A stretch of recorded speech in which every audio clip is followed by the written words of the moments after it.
What's up, everyone? Welcome back to Every Week We Follow.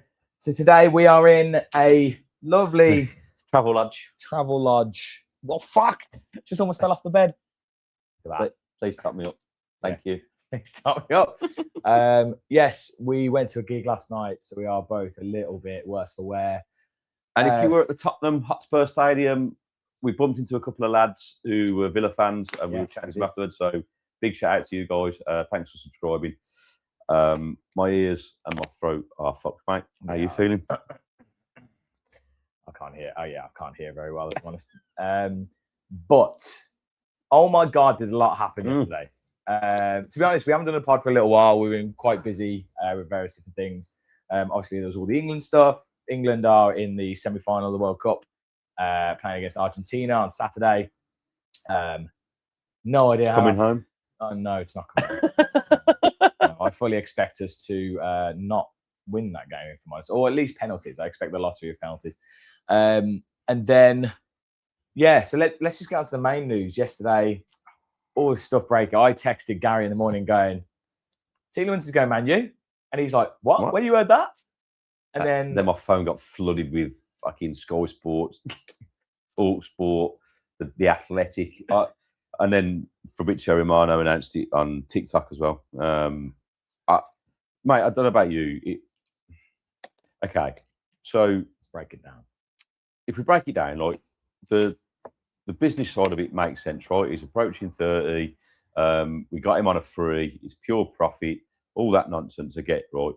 But he's so important to our midfield. We've talked about this before, right? In terms of how you've got that forward-thinking ability that there's no other player in that team. Sorry if there's a loud noise of a motorbike going past.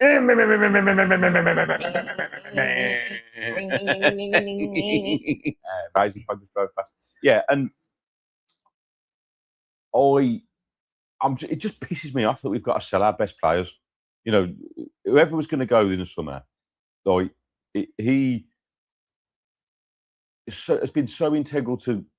I think I said to you when we got Douglas Luiz back in January, if you remember, that if you know, because Douglas Luiz was brought back as a like for like, that Tielemans' forward passing is like 20% higher. Yeah, right, and it's probably more than that for against other players. So yes, we've signed this young Swiss kid, right, and. Oh yeah, fuck Manzambi. Of course. Manzambi. Well, it's not. I don't think it's done yet, but right, it's like the Tielemans deal, and it's not confirmed. I believe he's going to a medical, etc. So I mean, that is a massive coup. But we'll get back onto that in a sec. But yeah, I think the thing though you have to remember though is from what when I say we understand, we're not in the know. It's very much just what you read online. We have no choice. It's not like we want to sell him. No. And it's not we're selling him for financial rules either. Yeah. It's literally just there is, look at them lovely dirty socks in the foreground of that. That's beautiful, mate. They are grey. They're meant to be white. Like they're well used. Okay. Bedded in. It was a clause in his contract, right? And apparently the clause is 35 million. So you're telling me there's a chance he could stay? No, right? Because that'll be down to Youri Tielemans, right? No, there's no way. If you like, whenever anyone says this, they're like, "Oh, why would he go to Man U? Why would he?" I'm always like, "Look, if you break it down to a normal job, for me, if Microsoft came calling, yeah, okay, they're like kind of like they used to be the big behemoth, and now they're still there, but they're not what they once were. Yeah. It's not like Apple or Google. Microsoft came calling and offered me double the money a year. Yeah, no, I know. I'm probably going to take that. Yes, okay. I'll miss my last big payout and all that. And I'll miss my friends at work, and I'll miss I enjoy it where I work and all that kind of thing. Yeah, I don't think I'll turn that down. Like you said, yeah, it's possibly his last big payday. Unless he gets another move, in 3 years' time, to like Saudi or something. But if I'm honest, with all the speculation that we had before the World Cup, and it was mainly around Martinez and Rodgers. Like I've almost come to terms with one of them leaving. And I know that Youri said some things during the last couple of seasons where he's gone and hinted towards going somewhere else. Well, he's not closed the door, has he? And But this makes me genuinely feel sad. Well, it is sad, yeah. It's happened so fast. Like, it's literally just like within 24 hours. It's Yeah. like, what the hell? But I think it kind of had to. I think it all had to happen quite quickly. I think with the Manzambi and the Tielemans deal, they're all intertwined, right, in terms of the financials. But when that was announced, I just thought, because Onana's crap for the season, I thought that was just a We had replacement. We had to sell a player, but I didn't, for whatever reason. Whereas when I break it down now, I'm like, oh, duh. I didn't think Tielemans was the one. Because Onana can't go, crop. Kamara's not going to go because I think he's too injury prone, so I don't think people will pay it. And he is. Tielemans is important, but I would say Kamara is as. Yes, but so that now puts even more added pressure on Kamara to stay fit for the season, which he hasn't done for 2 seasons, mate. Well, I fully expect that. Yes, we've got Manzambi, but I don't think that's the only deal. Mate, he's 23, but he's 20. 20. Well, whatever he is, he's not going to come in and light the Premier League up unless he does, right? So I don't think. But we know how quickly Emery integrates new players. Well, I don't think he's the only player that's coming in. I think we will bring someone else in. But what this does do, and to finish my point, Onana injured, Kamara out. Nobody's paying that kind of money for Bogard. Yes, we can play Lindelof there, but again, it's not going to raise any funds. So Tielemans was the only one, actually, when I was sitting there, unless we sold Rodgers. Yeah. Tielemans was the only one. Well, now, the question now with this, with him and Luca Dean, by the way, who looks like he's going to PSG, on another release clause, which apparently is like less than 10 million. Mate, there's no wonder they fucking sacked Munchie off. This guy's a prick, isn't he? Like, honestly, right? If you're going to put clauses in contracts, mate, at least make them worthwhile. 36, because you look at the Tielemans has just scored the winning goal in the fucking major European final. He's been our best player for 3 seasons, and now because we could have got 50 million for him, that would have been a fair price, right? So this, and now Dean is what, 10 million? Like this, usually a clause is put into contracts to basically kind of make it so that it wars teams off, or like overpay. Yeah.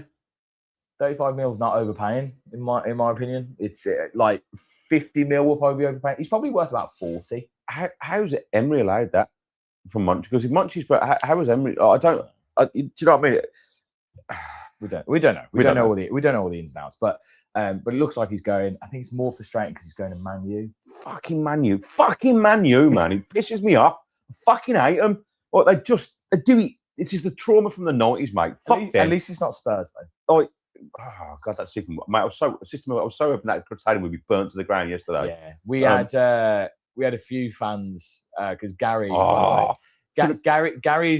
Gary's wardrobe, by the way, basically just consists of Villa shirts. That's what it is. So Gary was wearing his Villa shirt yesterday at the gig, and some guy came. I think was there a couple? Yeah, well, the first one came in, he tapped my badge. He tapped the badge and said, "Thanks for the revenue."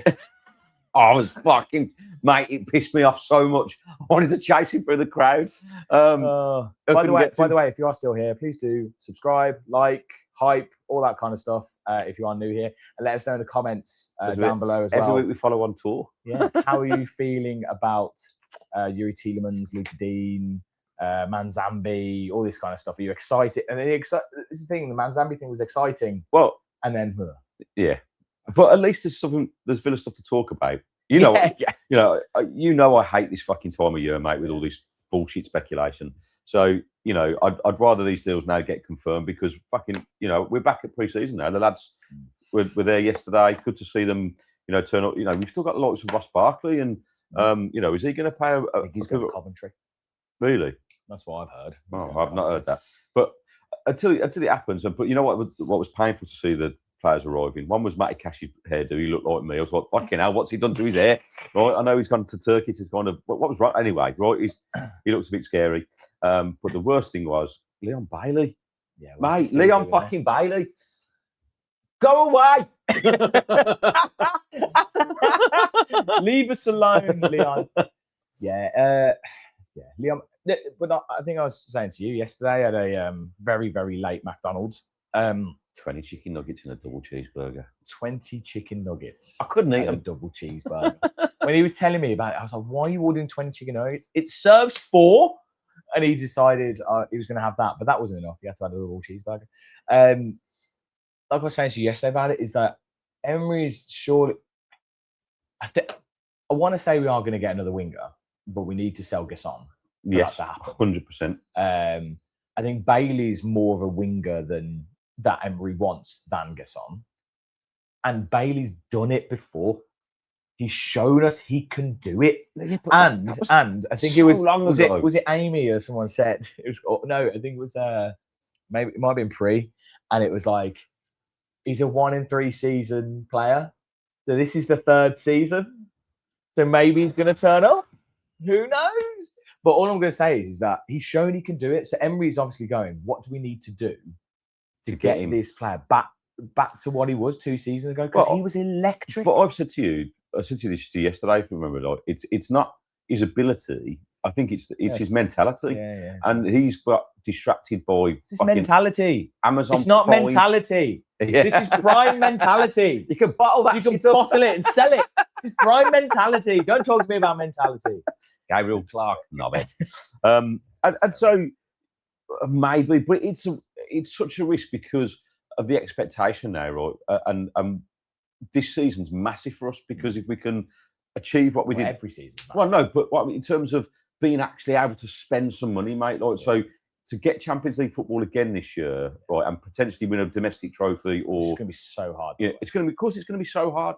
But this is what I'm saying. Like, if you're going to let players like Youri go, you have to have some sort of plan. Now, I've no doubt, and I complete faith in Unai Emery. Like, we've still got probably it's the end of August, and the transfer window, so we've got a whole month and a half to kind of be speculating here. But long as it goes on, pre-season stuff, and people join late, you don't want to be. For me, you don't want to be starting the season not having your squad ready, because then you're running.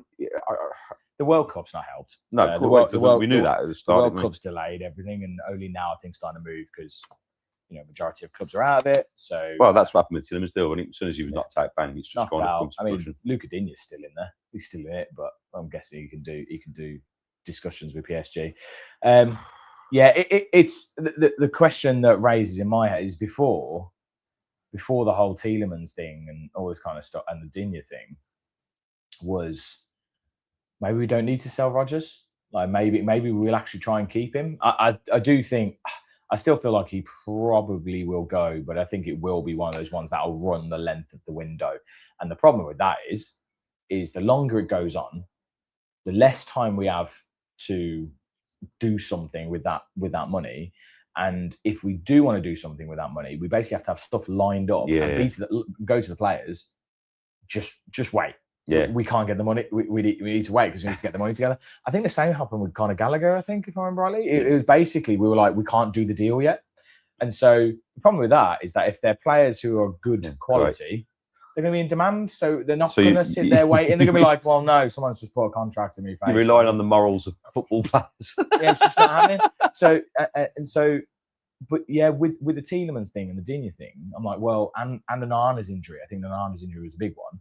I was like, crap, I think we're going to have to sell him because to try and recruit at left back 2 central midfielders, a right winger, possibly a striker, or whatever, to get these players in now, we have to sell to buy. And I can't think of anything else that we now can do, because before it was like, oh, you might just be able to add a couple of players by selling fringe players and that kind of thing. Now you've got an injury to a £50 million midfielder. You've got a midfielder who's gone on relatively cheap, 35 mil, but yes, the Manzambi, it looks like that's basically covered that, so that's done. And now you've got Luca Digne going very cheap, and it's like, how do you fill 2 roles with basically no money? Oh, mate, I don't know. I've got a feeling that, and I said this to you at the end of the season, that I don't see many incomings. Right, I think the fact that we've signed this Swiss lad, I think there'll be one more, and that'll be unbelievable coup, by the way. I think it'll be financed in other ways, and I just listening to Rodgers talk in the last couple of this last week with the England stuff, and he was talking about coaches, and he was talking about how he doesn't like the fact that, you know, where coaches come in and lay down the law and go, this is the way it's going to be. I think he said, you know, we're all individuals, basically. And sometimes, he said, from a personal perspective, like, I'll either need, I'll need like a telling off and kind of, like, this, you're not doing this, you need to do this. Or I might need a arm around the shoulder to kind of, you know, nurture it. And I think a lot of that comes from Unai Emery's man management, right? And I don't think Rodgers wants to leave. Now, obviously, as we said before, if a bid comes in that we can't turn down, which in excess of 100 million, I think, again, it'll be taken out of our hands, which pisses me off.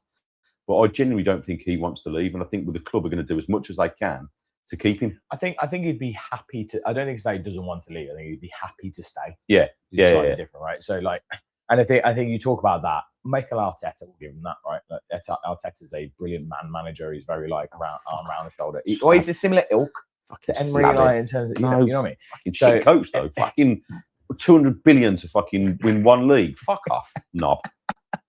With that Lego hair. And also after that season, just Arsenal fans. Yeah. I don't hate the team, but the fans do drive him mad. But yeah, he doesn't. I don't think he wants to leave. It sounds like apparently, like, personal terms are advancing, which they have to put in place because they know a deal is possible or could happen. But yeah, I don't see it until later in the window. I actually think if he went to Arsenal, I think he'd do really well. I think he'd flourish. I think he'd be. Do you? Yeah, I think he'd be. I disagree with that because I don't think he'll play regularly. I think he will on that left-hand side. He plays off that left. Well, you can also play off the left. You can also play in the middle. So I do think he will play. Yeah, I mean, he won't play game after game. You've got Eze and you've got Martinelli, and I think there's very little players that. Well, I think Martinelli and Trossard are going by the looks of it, according to Arsenal fans I spoke to. Wow. We'll see. We'll see. But like, but obviously the power is in our court. Like, as in, the power is in our court. That's definitely not the right saying at all. The ball is in our court. That's right. But we're here again, and I just find it absolute bullshit that we're just trapped, aren't we? We're held over a barrel. Can't be bothered to keep talking about it, but but it's the same old, isn't it? And you know, you look at, you know, we were at Tottenham Stadium yesterday. It is a beautiful stadium. Don't get me wrong, right? But the fact that they can just go off and spend whatever they fucking want. What you said to me, like, in excess of 480 million they can spend this transfer window.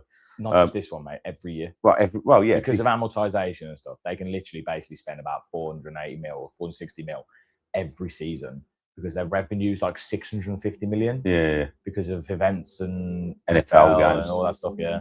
So, you know, Daniel Levy, I guess, knew what he was doing there, right?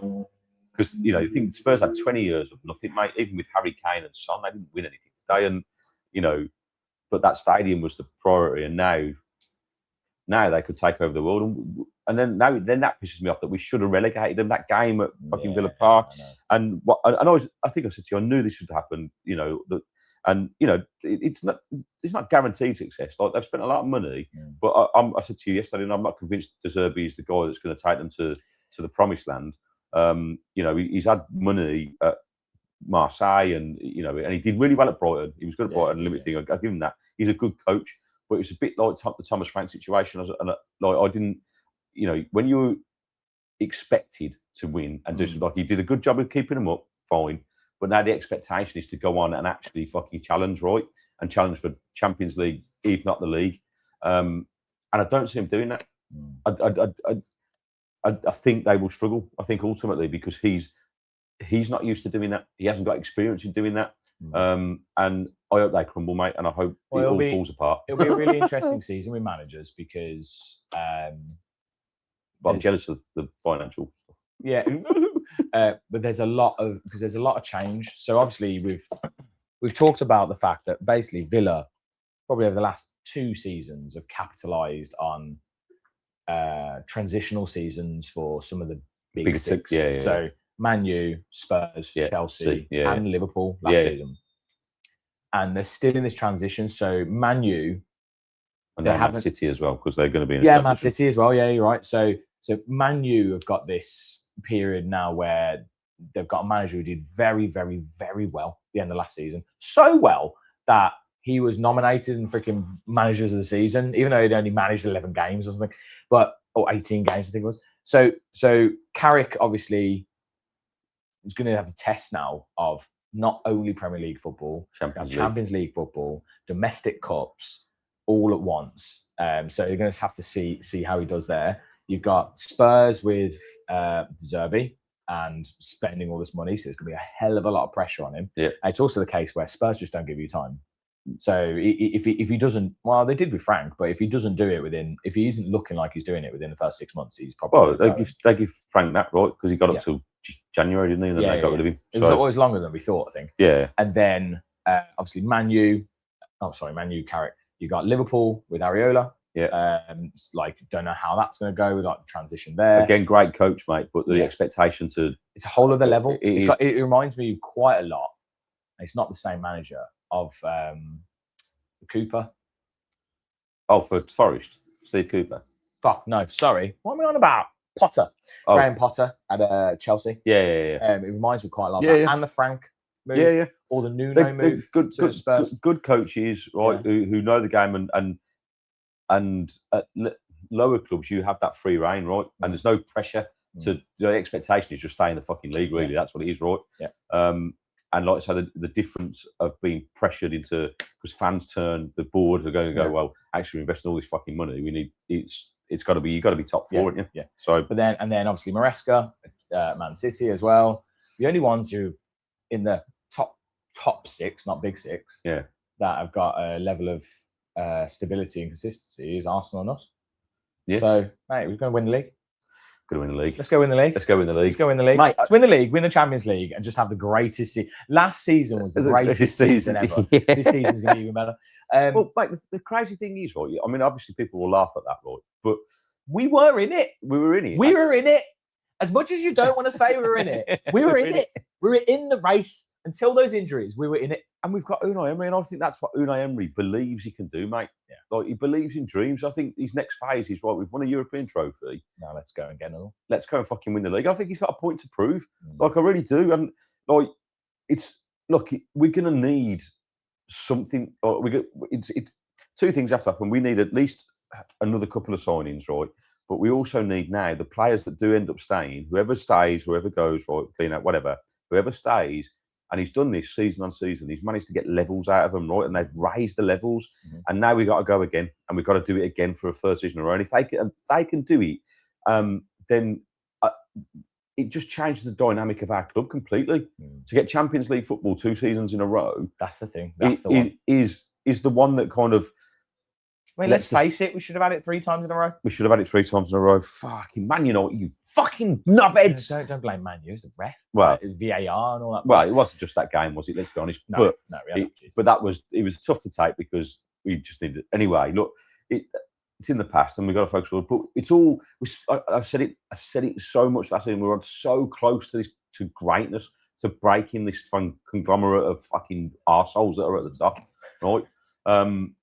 And then what happens then, though? Do we become one of the arseholes? Well, yes and no. I mean, no, because we'll have done it the right way. Well, we've done it within these restrictions. Whereas the only reason that these big 6 are there is because they did it all before the rules were introduced, and now the rules just entrench it and allow them to continue to go. While we're all like we're all just being kept back in a pen, like the London Tube or something. Like it's just ridiculous. Well, the thing is, this season has to happen, right? Because if not, like you say, they get further ahead. And we get so that's what I'm about to say was that it's a season of transition for those big 6. So we need to take advantage. Yeah. However, it could easily go the other way. They're going to spend a hell of a lot of money.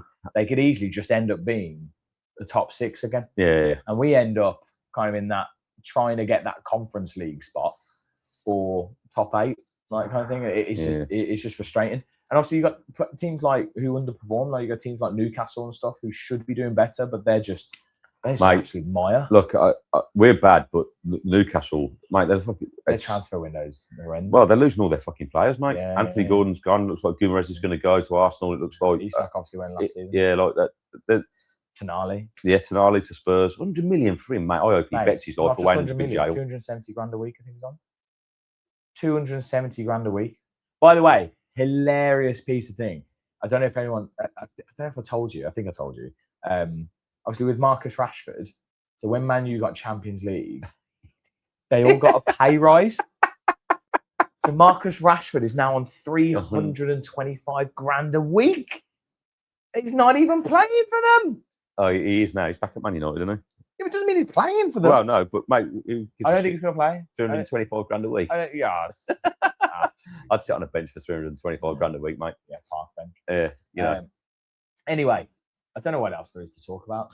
Look, okay, here's one just to round it off, right? So, obviously, the speculation's happening. Tielemans looks like he's going. I mean, it'll all heat up now when pre-season starts, games start, kick off next week against Warsaw, and then we've got just on that. Tielemans leaving. There's obviously, and we were talking about potentially a player coming in. You've seen very tenuous links, like things around. Oh, no, what you were saying. There's, I think it was Bergval and Wharton are the two that we'd like. I'm sure we'd love them. I can't see the Wharton deal. I just think it'd be way too much money. I don't know how much he'd be, but in this market, he'd be upwards of 70 million. I don't know, mate. But I'd love Adam Wharton. I think he's a fucking fabulous footballer. I just have no idea how that would happen. Bergval's an interesting one. What is he, 22? He's very young. Yeah. No, decent player, though. I think that'd be an interesting signing. And then we are linked with, totally forgot his name, AC Milan left back. Apparently, the discussion's already underway. Oh, yeah, I saw that yesterday. As a replacement for Luca Dean. He's 29 years old or 27 years old, somewhere around that. So a little bit more experience than Maatsen, but he obviously wants to rotate that spot. He doesn't want to have a set left back. I think he'd like to rotate right back, but we only have one right back, so we can't really do that either. Yeah, that'll be interesting. Final thoughts. Yeah, it's cool. It's all going to be interesting. Look, the next few weeks will determine how it's going to look at, and we'll, again, it's all going to be speculation, and we'll just keep you all updated, I suppose, and talk about it as and when it happens. But yeah, so the season kicks off in August, mate. As you just talked about, the top big six, I don't know. I don't even want to fucking those knobheads, we'll call them. Right? What's going to be a good season for us then? Where do you think? What would you take? I think for me it's the same sitting there. It's the same as last season in that I will take Champions League in absolutely any way we can get it. The problem is now, unfortunately, I mean, obviously last season we actually technically qualified for it twice, once by the league and once by Europa League. As much as I'd love it to happen, and it still could, you never know, we're not going to win the Champions League. So we're not going to be able to qualify for that. So we are going to have to get that top 4 or 5, depending on the coefficient and all that kind of thing, which is going to be a slog. It's going to be a real slog. Yeah, it's going to be a real slog because our squad, we already seen how thin our squad could be. I felt like we had depth in places, but if we got 1 or 2 injuries in the same position, that was it. We were done. Yeah. And now we haven't been able to necessarily add these 2 players because we've had an injury and then we've got a player going. We don't want to sell our best asset. So actually it's now like we're still quite thin and the intensity is going to be another level because of the fact that it's Champions League, not Europa League. I'm hoping we can get a couple of loans, maybe. I mean, that's what he did in the Champions League season. Stroke of genius with Asensio and Rashford. So if we can get a couple of loans in, I don't know how that works with the financial rules and stuff. But maybe we're free in January again because that seems maybe. Apparently Villa see the 2 winners as one, like they look at it as a season transfer. But we because one thing we have done is freed up salary. So Tielemans was on a wedge because he was a free. It's on 140k a week. Digne, even though he took a cut, still on a wedge. Yeah. And then the question is things like, is Emi Martinez going? Is he still staying? We don't know, but it looks like we've cut the wages down, which is massive because it means if we don't want to bring in a lone player, we can bring someone in on 120 grand a week or 130 grand a week. It doesn't have to be a 60, 70 grand a wing fringe player. So, but yeah, there we go. What are your thoughts? Yeah, Mate, I think Champions League at any cost. I think just because what it means for the club going forward. I think it'll be. I mean, it's going to be so tough. But I believe in Unai Emery, and you know, outside of that, a good run in the Champions League would be amazing again. Right? I think, yeah, I think you're right. Unless we've got a Super Cup coming up soon, by the way. Oh yeah, August the 12th. Forgot about that. Paris Saint-Germain. I did not get tickets. I tried 2 ballots and was unsuccessful. Could be playing against Luca Dean. Fucking hell, yeah.